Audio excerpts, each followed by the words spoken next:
Terutama kami terima kasih dan mohon bantuannya Pak untuk memfollow up terhadap laporan kami yang belum direspon secara positif oleh Kapolres Negara. Dalam hal ini beberapa kali BAP, beberapa kali RDP melalui BAP DPD RI dan Komnas HAM sudah ada instruksi resmi kepada Bapak Kapolri untuk dilanjutkan kepada Kapolres Langkat agar segera merespon pengaduan sesuai data-data dan bukti yang kami ajukan. Sepertinya ini setahun 2 tahun yang lalu. Jadi melalui BAP ini saya mengajukan permohonan bantuan kepada Yankumham Sumut untuk dapat kiranya men-speed up terhadap pengaduan kami di Polres Langkat demi tercapainya kepastian hukum dan keadilan terhadap hak-hak kami yang dipotong, dan kami setuju proses pemotongan ini kita duga untuk diproses ke institusi hukum yang berwenang. Dan mohon juga kooperatif dari Bapak Direktur PLN dan pihak-pihak lainnya demi untuk kepastian hukum dan keadilan. Satu. Kemudian dari Bapak Yankumham, kami juga minta ketegasan dalam hal PBB tadi yang dimaksud. Kita ambil garis yang tegas Pak, hitam-hitam, merah-merah. Jadi jika ada ganti rugi dan menyangkut kapling tanah yang menjadi hak milik dari PLN dan sisa tanahnya milik masyarakat, kita jangan lagi kita ragu-ragu siapa ini yang bertanggung jawab untuk memecah, masyarakat atau PLN. Jadi kita putuskan yang membeli PLN dan PLN membeli itu untuk dampak pembangunan, dan PLN harus bereksekusi untuk memastikan ada kesejahteraan, pecah langsung dan bayar seketika itu sejak tahun 99. Jangan lagi ditunggu ini, kalau 99 nggak bayar sampai hari ini 2021. Ini artinya 22 tahun PLN tidak mengeksekusi, berarti mengabaikan yang namanya kesejahteraan untuk masyarakat. Mungkin masyarakat pemilik tanah dia belajar ilmu hukum. Dalam hal ini PLN mereka intelektual dan memegang kepastian untuk pembangunan ini memberi dapat kemakmuran. Jadi langsung eksekusi, ambil PBB itu yang mana pemilik tanah asal itu, sisanya pemilik tanah asal yang menjadi tanggung jawab negara ambil. Tapi ini 22 tahun dibiarkan, ini bukan kendala pembuatan sertifikat yang dijelaskan Bapak Direktur PLN tadi. Come on, marilah. Kalau kita beli tanah di kampung saya, si Uden si Ahmad yang bego ini pun dia langsung pecah Pak. Jadi langsung pecah, dan si Uden Ahmad juga ke BPN itu. Oke, kita tahu PLN ribuan mungkin jutaan, tapi pastikan keadilan ini jangan sampai 22 tahun sampai hari detik ini. Itu satu poinnya. Kedua poinnya saya sampaikan kepada Yankumham, Bapak Ketua BAP DPD RI dan Bapak Direktur PLN serta Bapak siapa yang dari BUMN, kita sudah komit secara proporsional. BUMN akan klarifikasi kepada PT PLN apakah benar PBB ini tidak dibayarkan selama 22 tahun. Nah, kita tunggu Pak secara profesional dan secara intelektual, kita tunggu klarifikasi yang dimaksud ini. Namun saat pada masa penungguan tersebut, apa yang kami temukan? PLN mengirim pasukan yang namanya beberapa oknum preman mendatangi masyarakat pemilik tanah. Pak, teken ini Pak mau dipecah di tahun 2021. Artinya apa? Kenapa kami ditipuin lagi hari ini? Nah, tapi penekanan itu adalah bukti ya, kepada PLN dan negara. Hari ini kami bukan saja dipecah dan dihadapkan dengan kendala BPN. Bayar hak kami yang Anda belum pecahkan. Kami membayarkan PBB 28 tahun. Oke, pemerintah negara nggak menagih, tapi kami dengan kelalaian PLN kami dirugikan. Kembalikan hak kami itu 28 tahun PBB yang merupakan kelalaian Anda. Jadi jangan berorasi kendala ribuan segala macam BPN. Hak kami atas pengabaian ini 22 tahun Pak. Uden Ahmad ganti rugi 2 minggu selesai Pak DPR PBB. Ini PLN institusi pemerintah Republik Indonesia negara hukum. Nah, kepada masyarakat pemilik tanah yang bodoh-bodoh ini oke. Tolong jangan yang si bodoh ini ditipuin lagi. Oke lah, 22 tahun itu bukan segera dipecah dan ini. Kerugian materi dia. Yankumham lihat ini kerugian kami, walaupun PBB itu murah. Oke, kalau sudah menjadi milik PLN, negara nggak tagih. Tapi uang kami ini 22 tahun. sama PLN loh, bukan sama PT abal-abal, sama PLN. Bagaimana nih hak masyarakat yang 22 tahun membayar PBB atas kelalaian Anda? Ada nggak kompensasi yang diberikan demi keadilan atas pembangunan fasilitas umum? Nah ini, jadi ini tolong Bapak dari BUMN tadi akan klarifikasi, kami tunggu. Tetapi hari ini Pak, terus menjuru ke desa-desa mendatangin orang-orang pemilik tanah yang bodoh-bodoh, teken. Sebagian saya bilang jangan teken, tapi yang udah teken itu barang bukti. Jadi ada yang teken, ada yang belum. Tolong Bapak Direktur PLN, hadirkan kepastian hukum, jangan bodohin lagi si pemilik tanah yang bodoh ini. Hadirkan bahwa pembangunan nasional fasilitas umum ini memberikan dampak kesejahteraan, keadilan dan kepastian hukum dan pemenuhan. Hormatin hak-hak hukum kami sesuai Undang-Undang Dasar 45. Oke, sementara itu dulu Pak. Lebih lanjut akan saya sampaikan. Terima kasih. Ya, baik. Terima kasih Pak Suhaimi Akbar. Selanjutnya kami masih persilakan anggota BAT. Mungkin ada tanggapan atau pertanyaan atau masukan.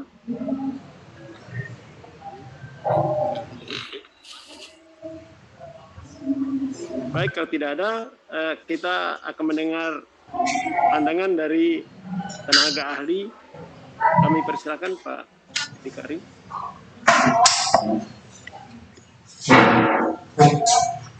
Terima kasih Bapak Pimpinan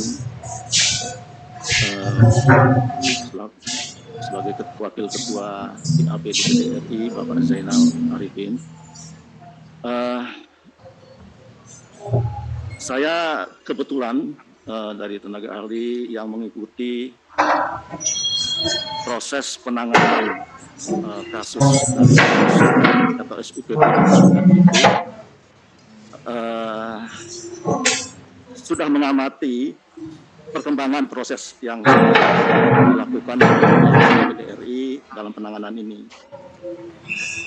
Pertama kali pada tanggal 13 Februari 2019, pada waktu itu dilakukan RDP di Sumatera Utara. Kemudian tanggal 5 September 2019 dilanjutkan di RDP di pusat. Terakhir tanggal 15 November 2020 dilanjutkan lagi di RDP di pusat. Nah, ini semua proses penanganan ini nampaknya sudah sistematis dan sudah mengarah kepada suatu akar permasalahan yang perlu diselesaikan. Jadi BAP DPD RI itu sudah menangani secara sistematis sampai kepada tahap hilir. Sehingga apa yang dibicarakan pada saat ini sebenarnya sudah merupakan persoalan-persoalan yang sudah disimpulkan dalam rapat dengar pendapat pada tanggal 15 November 2020. Tadi dikatakan pada pokoknya persoalan ini ada 3 tadi. 1 terkait dengan SUTT 150 KVA yang di dalamnya ada persoalan kompensasi pada saat pembangunan saluran udara tegangan tinggi itu ada tanah-tanah yang dilewati oleh jaringan yang dituntut untuk dikompensasi. Persoalannya, aturan pada saat itu, pada saat SUTT itu dibangun, memang tidak ada aturan yang mengatakan itu bisa dikompensasi. Kemudian itu dilakukan 1992, 1994 selesai. Kemudian keluar peraturan menteri tahun 1999. Di situ ada aturan mengenai kompensasi. Di sini kompensasi dibedakan antara ganti rugi. Nah, kalau kompensasi adalah tanah-tanah di mana masyarakat masih menguasai tanah itu, tapi dikasih kompensasi karena di atas tanah itu tidak bisa bebas di dalam rangka menggunakan memanfaatkan tanah-tanah tersebut. Itu yang persoalan yang pertama. Di satu pihak PLN tidak bisa membayar karena aturannya tidak berlaku surut. Aturan 1999 yang dikeluarkan mengatur kompensasi itu tidak diberlakukan, tidak disebut berlaku surut atau tidak. Kemudian muncul peraturan menteri SDM tahun 2013. Di situ ada aturan pada dasarnya kompensasi itu bisa dilakukan sekali.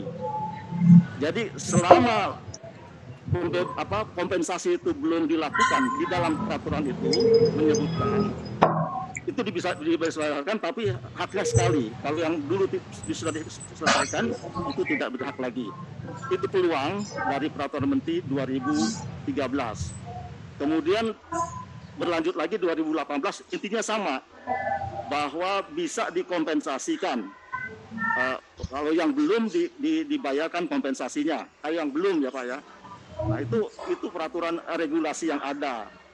Tapi PLN sampai saat ini tidak bisa atau keberatan untuk membayar kompensasi karena tidak ada penegasan masalah di sini. Penegasan bisa dibayarkan atau tidak itu kompensasi tanah yang dibangun tahun 1992, 99, 1990. 1994. Yang itu persoalannya pertama. Jadi PLN menafsirkan bahwa surat 99 itu tidak berlaku surut, termasuk juga 2013 dan 2012. Kemudian di sini ada penegasan dari Menteri Hukum, dalam hal ini Kanwil Kumham Sumatera Utara, dari aspek hak asasi manusia, maka kompensasi itu bisa diberikan. Dia ada suratnya ada di tempat Pak Suhaimi juga mungkin ada, di tempatnya Unwar juga ada. Dan pada intinya memberi peluang supaya kepentingan masyarakat itu didahulukan atau diperhatikan bagaimana substansi dari persoalan kompensasi itu. Itu Menteri Hukum dan HAM. Kemudian yang kedua, persoalan terkait dengan SUTEP 275 KV. Itu memang sudah persoalan hukum. Dari BAP itu saya nggak tahu sekretariat apakah sudah menyurati Kapolri untuk bisa menangani atau menyelesaikan proses kasus yang masuk ke ranah hukum. Yang kedua, kemudian juga yang masalah pembagian tanah yang sudah dibeli oleh PLN namun PBB-nya masih dibayar, juga sudah dibahas di tanggal 15 November 2020. Jadi kesimpulannya sebenarnya sudah mengarah kepada persoalan yang krusial, yang mengakar gitu Pak ya. Kalau saya bisa bacakan ini perlu didengar oleh bapak-bapak yang ada di Kementerian Energi dan Sumber Daya Mineral dan juga bapak-bapak yang ada di PLN. Pertama, ini dokumen negara juga ini merupakan suatu kesimpulan rapat dengar pendapat. Saya mau menginformasikan bahwa kesimpulan rapat pertama mengatakan bahwa Kementerian Energi dan Sumber Daya Mineral Republik Indonesia perlu melakukan peninjauan kembali atas Peraturan Menteri ESDM nomor 27 tahun 2018 tentang kompensasi atas tanah, bangunan dan atau tanaman yang berada di bawah ruang bebas jaringan transmisi tenaga listrik yang tidak dapat berlaku surut pembayaran kompensasi atas dasar rasa keadilan. Artinya di sini Kementerian Energi dan Sumber Daya Manusia sebenarnya diharapkan di sini memberikan penegasan.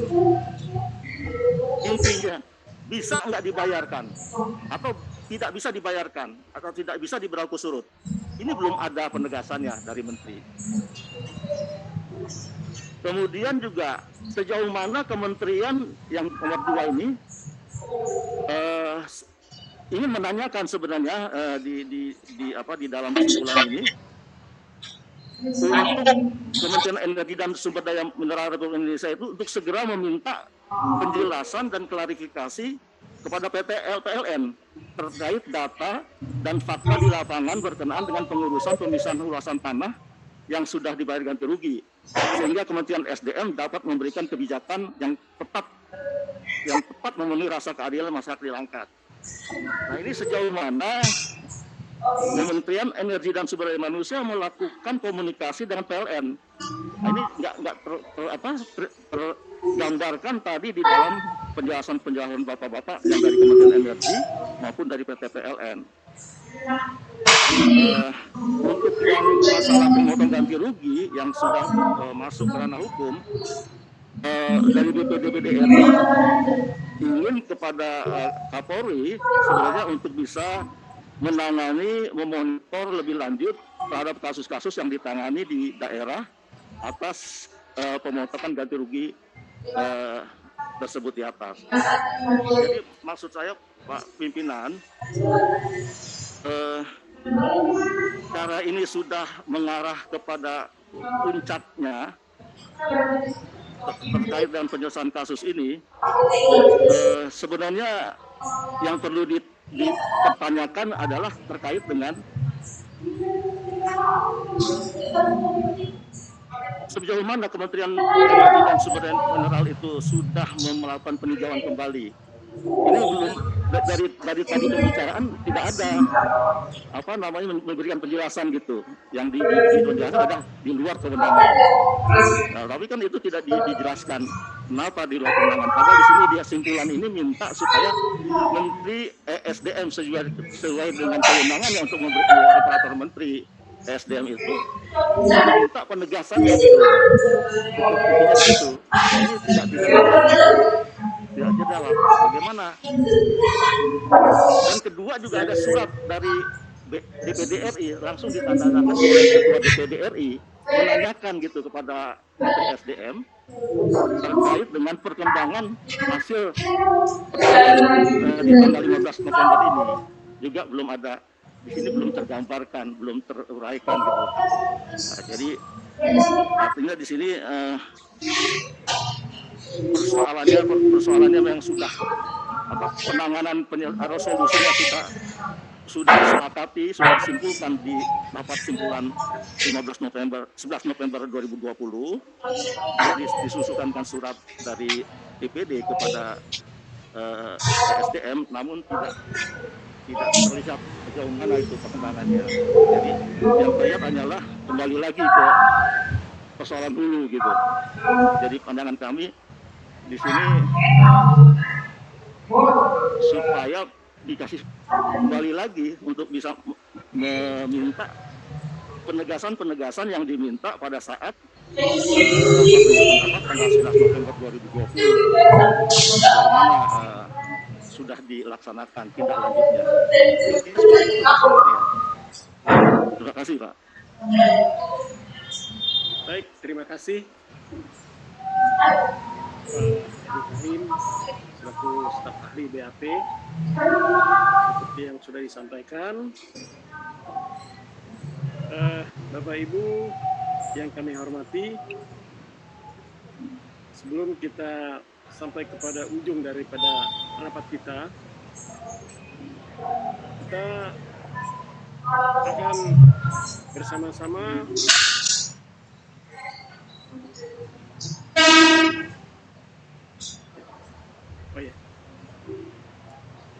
mungkin sebelum kita lebih lanjut, mungkin ada tanggapan dari anggota, mungkin ada yang mau disampaikan atau masukan dari anggota BAP.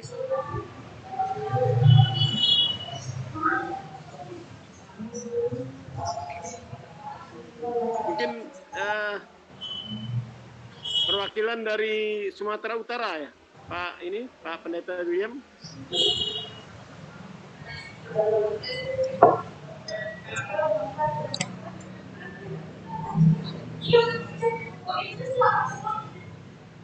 Mungkin ada tanggapan dari Pak Pendeta William? Iya Baik, kan? pimpinan. Mungkin ada sedikit, tapi apa yang sudah disampaikan semua tadi oleh para bapak dan ketua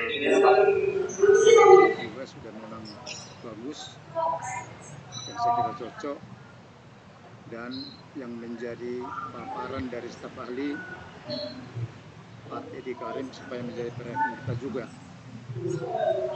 Tapi memang dari yang saya tangkap dari paparan dari saudara saya Suhemi Akbar ini, saya juga merasakan bahwa masyarakat memang merasa diperlakukan tidak adil. Jadi sedih juga mendengar kalau disebut masyarakat yang bodoh ini masih diperlakukan seperti itu. Jadi kita sedih mendengar kata-kata yang seperti itu. Yang membodohi itu adalah para intelektual yang lulusan-lulusan perguruan tinggi. Bukan orang tua kita yang di desa-desa itu. Saya juga jadi tertarik, kenapa ya Polres Langkat tidak menindaklanjuti pengaduan yang sudah lama itu. Tentunya kita boleh menulisi langsung dari BAP, kalau bukan ke Kapolri, mungkin ke Kapolda Sumatera Utara. Apakah pengaduan-pengaduan seperti itu tidak ditindaklanjuti?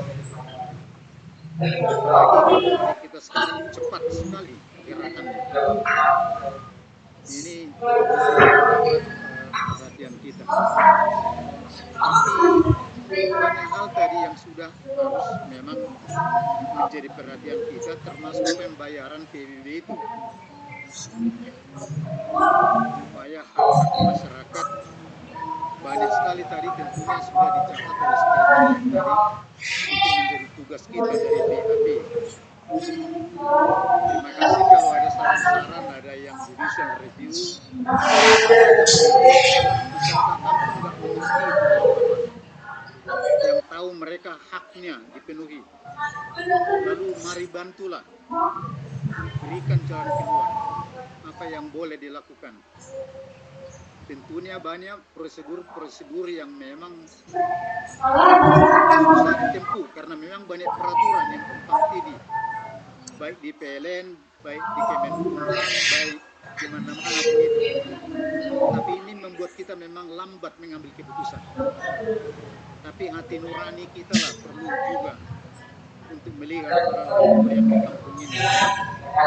Sesungguhnya yang mereka tahu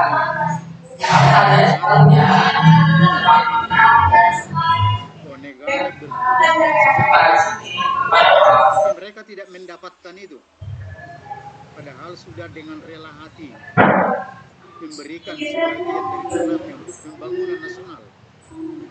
Tapi sepertinya mereka nah, mohonlah juga kepada pihak PLN, juga kepada pihak, ya tadi saya melihat ini beliau ini dari Yankumham sering lihat, rupanya orang Medan juga, tapi sering ketemu di Jakarta dan di pesawat.